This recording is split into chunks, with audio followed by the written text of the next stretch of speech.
नारद जी ने 4.5 वर्ष के बालक की परीक्षा लेना चाहा। दूर से नारद जी को आते देखा, ध्रुव जी ने जाकर के चरणों में गिर गए कि धन्य भाग मेरे जो संतों के मुझे दर्शन हुए। नारद जी ने कहा इसकी प्रथम सीढ़ी तो बड़ी मजबूत है महाराज। जो बड़ों को देख करके, बुजुर्गों को देख करके, संतों को देख करके और ब्राह्मणों को देख करके जो प्रणाम करे, उसकी आयु, विद्या, यश, बल और कीर्ति की वृद्धि होती है। क्या आजकल हम संस्कार तो पता नहीं, घुटने के पैर पड़ ले महाराज, तो अब वैसी तो बुद्धि आएगी ना। पहले तो चरणों में दंडवत प्रणाम करते थे कि महाराज मिल जाए, संत मिल जाए, गुरु मिल जाए, चाहे बुजुर्ग हो, दंडवत प्रणाम करते थे चरणों में गिर करके कि महाराज प्रणाम करते हैं। और नए पैटर्न के हिसाब से तो घुटने क्या महाराज, हाथ में स्पर्श कर लिया, इतना ही बहुत है। ये भी एक योगा है। हम जब प्रणाम करते हैं दंडवत ना, तो हमारी सभी इंद्रियां जागृत हो जाती हैं। तो वैसे ही जाकर के जब ध्रुव जी ने नारद जी को प्रणाम किया, तो नारद जी जान गए कि ये है जरूर छोटा सा अबोध बच्चा, परंतु इसकी प्रथम सीढ़ी इतनी मजबूत है, इसने संत को प्रणाम किया है। इसके अंदर आयु, बल, यश, आयु, बल, कीर्ति, यश, क्या क्या बोला था अभी? 5 वृद्धियां होती हैं। और तो और जब जैसी कहा कि महाराज कहां जा रहे हो, ध्रुव जी मुस्कुराए, महाराज पता नहीं, हम वन में जा रहे हैं। बोले वन में क्यों? तो बोले हमारी मां ने कहा है कि वन में परमात्मा वास करते हैं। नारद जी ने कहा कि परमात्मा मातबासमा तो वास नहीं करते हैं, वन में तो हिंसक प्राणी, शेर हैं, बड़े बड़े जीव जंतु रहते हैं, और कहीं आपको अपना भोजन बना लिया तो? ध्रुव जी मुस्कुराए, बोले हमारी माँ एक बात और कहती है। बोले क्या? बोले हमारी माँ एक बात ये भी कहती है कि हरि हर जगह व्याप्त है। यदि आपने कहा कि हिंसक प्राणी शेर रहता है, तो शेर में भी परमात्मा का वास है। नारद जी की बोलती बंद हो गई। महाराज पक्का घड़ा है। अच्छा एक बात बताओ, आप अपने घर में रहते थे ध्रुव, तो आपकी माँ आपको कितनी बार भोजन कराती थी? तो ध्रुव जी ने कहा जब इच्छा होती थी तब मेरी माँ अपनी गोद में मुझे बिठा ले करके, 1 बार कहूं, 2 बार कहूं, 3 बार कहूं, 4 बार कहूं, 10 बार भी यदि मैं कहूं, तो मेरी माँ मुझे बड़े भाव से अपने हाथों से भोजन कराती। अच्छा ध्रुव एक बात बताना मुझे कि जब आपको 10 बार भूख लगती थी, तो आपकी माँ आपने अपनी गोद में बिठा करके आपको भोजन कराती थी। आप इस वन में जा रहे हो, जब आपको भूख लगेगी तो आपकी माँ कहां से आएंगी इस वन में आपको भोजन कराने? ध्रुव जी पुनः मुस्कुराए, बोले महाराज मुझे लगता है आप नारद नहीं हो सकते, आप तो मुझे कोई ढोंगी नजर आते हैं। नारद जी ने कहा ये क्या बात हो गई? एक तो अभी तक तो नारद नारद कह रहे थे, अब तो ढोंगी कहने लगे।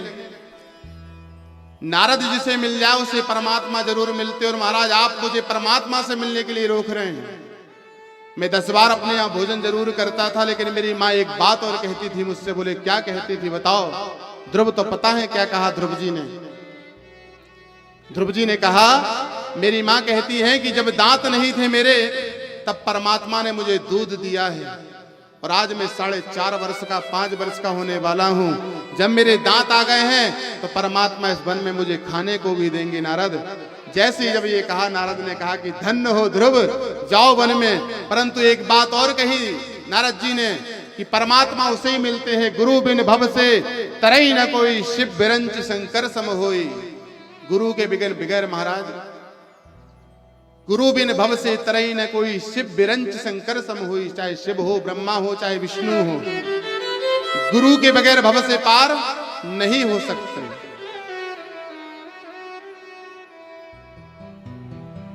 ध्रुव से पूछा कि ध्रुव आपने दीक्षा ली है क्या?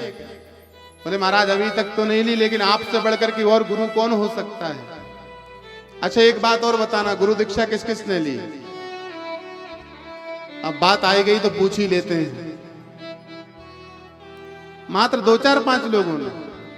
अब एक फायदा बताएंगे आपको हम गुरु दीक्षा का, गुरु मंत्र का क्या फायदा है। महाराज भव से पार नहीं हो सकते, शंकर हो, चाहे विष्णु हो, चाहे महेश, तब तो हम आम मानव हैं। हम आम मानवों को कैसे उद्धार होगा? हमारे गुरुजी हमसे कहा करते थे कि गुरु के बगैर आप जो है जितना भी स्मरण करते हो या चिंतन करते हो वह व्यर्थ होता है, जो दान करते हो वह व्यर्थ होता है, गुरु संत महात्मा को आप भोजन कराते हो वह व्यर्थ होता है। और पता है क्या है, आप जो पुण्य करते हो महाराज उसका आपको मात्र 1% प्राप्त होता है, 90-99% इंद्र ले जाता है। कौन ले जाता है? आपने 100 रुपए कमाए और 99 कोई और ले ले और 1 रुपए आपको दे दे तो महाराज कितनी गुस्सा आएगी बताओ।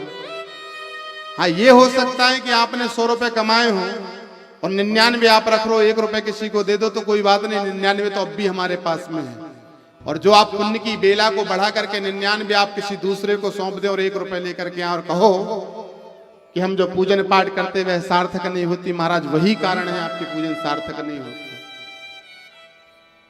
आपको दोष लगता है, संत महात्मा जो होते हैं, जो नुगरे जो होते हैं, अपने यहाँ शुद्ध भाषा में नुगरे कहते हैं, जो दीक्षित नहीं होते उनके हाथ का जल तक नहीं पीते।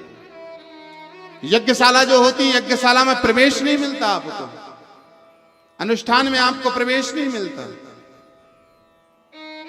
इसलिए दीक्षित होना बहुत जरूरी है। कहा गया है एक बात और, गुरु बनाओ जान के और दूध पियो छान के। जान कर ही बनाना, ये नहीं कि गुरुदेव ने गुरु दीक्षा दी और गुरुदेव का पता ही था नहीं कि गुरुजी है कहां और कौन गुरुजी कौन शिष्य,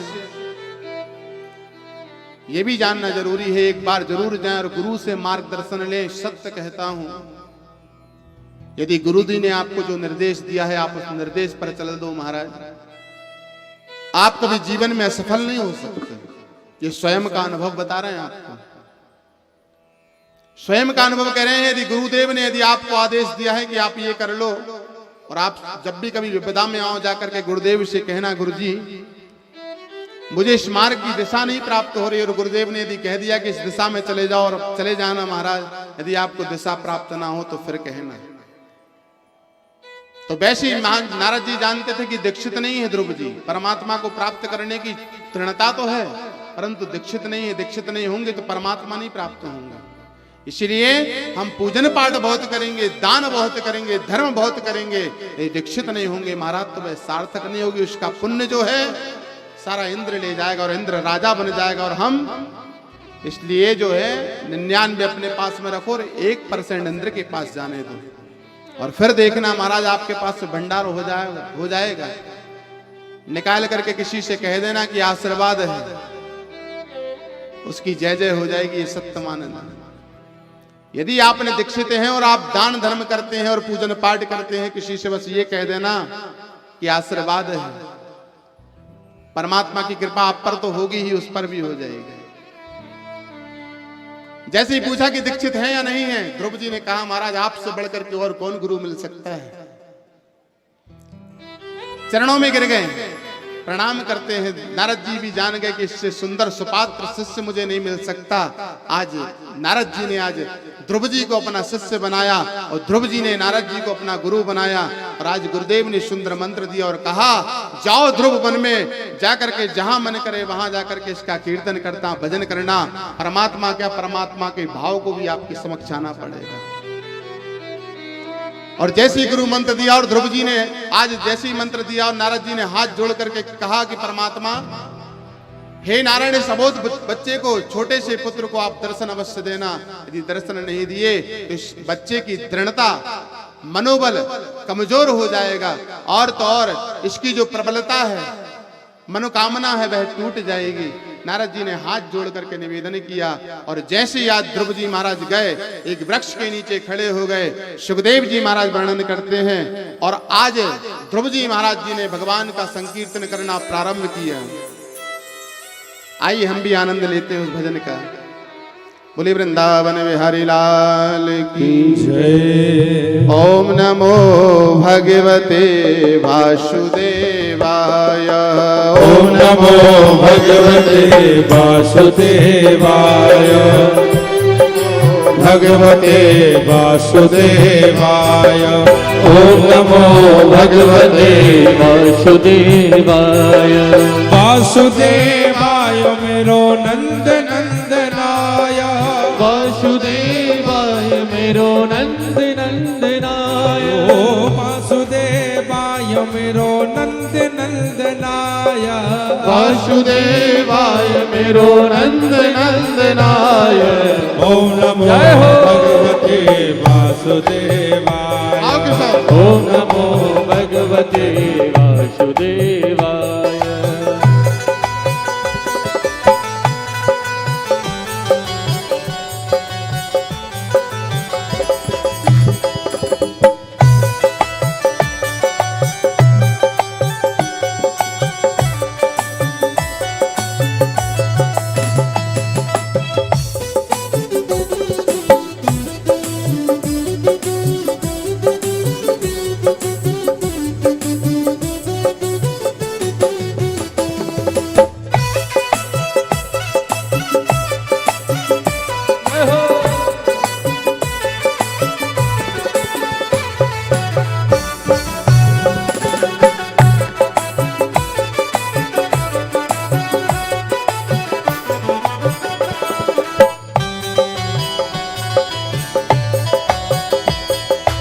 ओम नमो भगवते वासुदेवाय ओम नमो भगवते वासुदेवाय हे वासुदेवाय मेरो नंद नंदनाय वासुदेवाय मेरो नंद नंदनाय ओ वासुदेवाय मेरो यशोदा नंदनाय वासुदेवाय मेरो नंद नंदनाय ओम नमो भगवते वासुदेवाय ओम नमो भगवते वासुदेवाय ओम नमो भगवते वासुदेवाय ओम नमो भगवते वासुदेवाय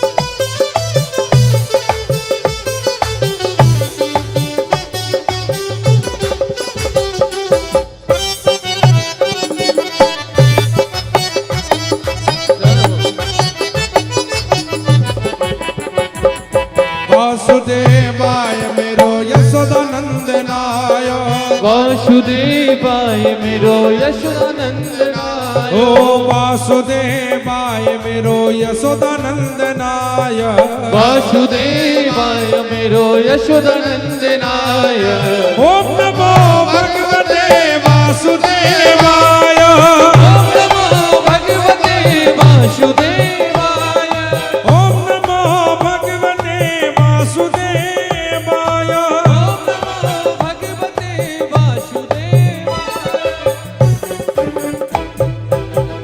बोले वृंदावन बिहारी लाल की जय हो बाल कृष्ण भगवान की जय हो जय जय श्री राधे जय जय श्री राधे जय जय श्री राधे श्याम। सुखदेव जी कहते परीक्षित आज भगवान का भजन करने लगे। एक दिन व्यतीत हुआ, वन में जाते जो भी वृक्षों से फल प्राप्त होते उन फलों का पान करके अपना जीवन व्यतीत करते। धीरे धीरे कर करके सुखदेव जी कहने लगे, जैसे समय बढ़ा ध्रुव जी महाराज जी ने 15 दिन तक मात्र जल का पान करके भगवान का भजन करना प्रारंभ कर दिया। जल पान करे और 15 दिन तक अखंड समाधि में चले जाए। जब वन में फल विद्यमान ना हो तो मात्र पत्ते पान कर करके महीने महीने भर भगवान का भजन करने लगे। एक बार पत्ते पा करके 1 महीने तक भजन करें। धीरे धीरे जैसे समय व्यतीत हुआ तो सुखदेव जी कहने लगे 3 महीने में मात्र ध्रुव जी वायु का सेवन करके भगवान का भजन करने लगे। मात्र वायु का पान करे और जो खंड समाधि में जाए 3-3 महीने व्यतीत हो जाए। सुखदेव जी महाराज कहने लगे धीरे धीरे कर करके ध्रुव जी ने महाराज सांसों का आवागमन ही बंद कर दिया। अखंड समाधि में चले गए और जैसे ही सांसों को अवरुद्ध किया तो जितने भी आकाश मंडल में देवता थे सब भयभीत हो गए। 4.5-5 वर्ष के ध्रुव ने सांसों को लेना, जिसने सांस लेना और छोड़ना बंद कर दी हो महाराज तो क्या जानोगे आप। लेने में प्रॉब्लम होती है, दिक्कत होती है, कष्ट होता है। ब्रह्मा जी दौड़े दौड़े गए नारायण जी के पास, कहा प्रभु जाओ, आपके भक्त इतना अखंड तप में गया है, सांस यदि नहीं लेगा तो सभी देवताओं के प्राण संकट में हो जाएंगे। भगवान ने कहा चिंता मत करो। सुखदेव जी कहने लगे आज स्वयं नारायण जाकर के, आज जहां पर ध्रुव जी महाराज अखंड तप में बैठे हुए थे, जाकर के सम्मुख खड़े हो गए। ध्रुव जी को ये नहीं पता कि भगवान की दिव्य छवि है कैसी, भगवान दिखते कैसे हैं। भगवान सामने खड़े हैं, ध्रुव जी के जैसे नेत्र खुले तो ध्रुव जी देख करके, भगवान को देख करके मुस्कुरा रहे हैं, और स्वयं नारायण ध्रुव जी को देख करके मुस्कुरा रहे हैं। परंतु ना तो ध्रुव भगवान से कुछ कह रहे हैं, ना भगवान ध्रुव जी से कुछ कह रहे हैं। सुखदेव जी कहने लगे पारीक्षित दिव्य छवि के दर्शन करके देखो। जैसे ही आज कहा, पारीक्षित जी ने कहा कि धन्य हो महाराज, आपने इस कथा के माध्यम से मुझे ध्रुव और भगवान के दर्शन कराए, अहो भाग्य मेरे। भगवान ने कहा कहो ध्रुव, किस लिए आपने ये तप किया है। ध्रुव जी ने कहा कि जिसे परमात्मा मिल जाए फिर उसे क्या आशाएं रहेगी प्रभु, परंतु जिसे परमात्मा मिल जाए उससे कुछ अभिलाषा नहीं होती, किस आशा होती, किस उद्देश्य से ध्रुव जी ने तप किया था भगवान को प्राप्त करने के लिए, ये भी भूल गए। भगवान ने कहा कि नहीं नहीं कहो पुत्र, किस लिए आपने तप किया था। ध्रुव जी कुछ नहीं कहे, मुस्कुराते रहे। परमात्मा को देख करके भगवान ने अपने कपोल, अपने दिव्य शंख को जैसे कपोल से लगाया, आज ध्रुव जी को वेद वेदांतों का संपूर्ण ज्ञान प्राप्त प्रदान कर दिया। और जैसे ही ज्ञान प्राप्त हुआ, महाराज कहा ध्रुव अब कहो क्या मांगना चाहते हो। पता है ध्रुव जी ने क्या कहा, बोले प्रभु यदि कुछ देना ही चाहते हो तो बस इतना दे दो कि मैं जो आपका भजन करता हूं यही भजन करता रहूं। भगवान ने कहा ध्रुव अब तो आपको भगवान की भक्ति प्राप्त हो ही गई है, ये तो आप अवश्य करोगे, परंतु जिस उद्देश्य से आपने तप किया उसे पहले पूर्ण करके आओ, उसके बाद आकर के फिर भजन करना। अनेक प्रकार से निवेदन किया ध्रुव जी ने, परंतु परमात्मा ने कहा, नारायण ने कहा कि नहीं नहीं ध्रुव जाओ। आज जैसे ही ध्रुव जी को वरदान दिया कि आपको कभी भी जगत की तृष्णा माया आपको कभी मोहित नहीं करेगी, आशीर्वाद दिया। ध्रुव जी जैसे ही आज लौट करके भगवान को प्रणाम किया, जैसे ही अपने पुनः भवन की ओर लौटे, आज पता चला माता सुरुचि को कि मेरे ध्रुव ने नारायण को प्राप्त कर लिया। आज पिता उत्तानुपाद को पता चला कि मेरे 5 वर्ष के पुत्र ने नारायण को प्राप्त कर लिया। दिव्य रथ सजाया, कहा चलो आज ध्रुव को लेने चलना है। आप विचार करो, जिस मां ने ध्रुव को पिता की गोद में बैठने नहीं दी, आज वही मां कह रही कि ध्रुव के लिए सुंदर विमान सजाओ, रथ सजाओ, उस रथ पर बिठा करके ध्रुव को लाना। विचार करो, जिसे परमात्मा मिल जाए महाराज तो दुनिया तो आपके पीछे दौड़ी चली आएगी। ध्रुव जी के पास में जब कुछ नहीं था तो मां ने बैठने तक नहीं दिया, एक शब्द तक नहीं, एक जल का पान तक नहीं कराया उस भवन में। आज मां स्वयं दौड़ी दौड़ी गई, जाकर के ध्रुव जी आ रहे थे, ध्रुव जी आए, आकर के सुनीति को बाद में प्रणाम किया, पहले सुरुचि को प्रणाम किया कि धन्य हो मां, यदि आप उस दिन मुझे कठोर वचन नहीं कहती तो मुझे आज परमात्मा के दर्शन नहीं होते क्या। यदि उस दिन सुरुचि कठोर वचन नहीं कहती ध्रुव जी को तो ध्रुव जी वन में नहीं जाते। धन्य हो मां, धन्य हो मां। आज सुरुचि ने हृदय से लगाया ध्रुव जी को कि मुझे माफ करना ध्रुव। और एक बात और ध्यान रखना, यदि घर में बड़े बुजुर्ग कोई है, बड़ा भाई है, बड़े काका हैं, बड़े बुजुर्ग यदि है, यदि आपको रोकते हैं, कुछ कहते हैं तो आपके हित के लिए ही कहते हैं। आप बाद में उसका रिजल्ट निकाल करके देख लेना, उसका परिणाम आपको हित में ही मिलेगा। आज हम ये सोचते कि हम पढ़ लिए लिख लिए, ज्यादा आज के नए युग के हिसाब से हम एक्टिव हो गए, लेकिन ये एक्टिवपन नहीं है, ये आपको कहीं ना कहीं परास्त कर देगा। लेकिन उनका ज्ञान यदि आपके पास में है और उनका साथ यदि आपके साथ में है महाराज, तो कहीं जीवन में आप परास्त नहीं हो सकते। जाकर के सुरुचि मैया को प्रणाम किया, पिता को प्रणाम किया, और प्रणाम कर करके जैसी आज उत्तानुपात ने कहा कि आओ ध्रुव, आकर के इस रथ में विराजमान हो। ध्रुव जी ने कहा नहीं पिताजी, इस रथ में बैठने की विलासा नहीं है,